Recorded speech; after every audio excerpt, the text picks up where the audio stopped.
বনমালীপুর বিধানসভা কেন্দ্রের জগহরিমুড়া এলাকায় অগ্নিকাণ্ডের ঘটনায় ক্ষতিগ্রস্ত ব্যক্তির বাড়িতে গেলেন প্রদেশ বিজেপির সভাপতি রাজীব ভট্টাচার্য।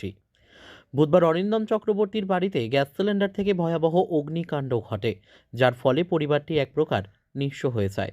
বৃহস্পতিবার সকালে প্রদেশ বিজেপি সভাপতি রাজীব ভট্টাচার্য ৯ নম্বর বনমালীপুর মণ্ডলের সভাপতি চন্দ্রশেখর দেব সহ বিজেপির কার্যকর্তারা অরিন্দম চক্রবর্তীর বাড়িতে যান। আগুন লাগার ঘটনা সম্পর্কে বিস্তারিত খোঁজ খবর নেন।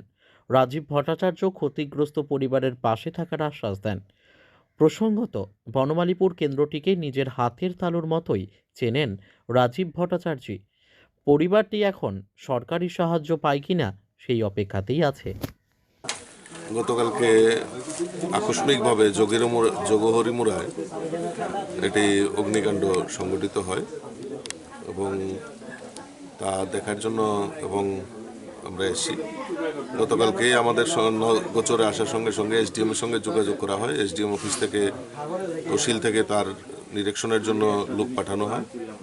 তো দেখা যাক, তাদের পাশে আমরা ৯ বনমালীপুর মণ্ডলের সভাপতি আমার সঙ্গে এসছেন, অন্যান্য নেতৃত্বরাও এসছেন। আমরা ওদের পাশে রয়েছি। আমরা যাতে এই গরিব ফ্যামিলিটার যাতে কোনো রকম অসুবিধা না হয়, আমরা ওনাদের পাশে থাকবো এবং তাদেরকে সহযোগিতা করব। Bureau report, news daily Bharat.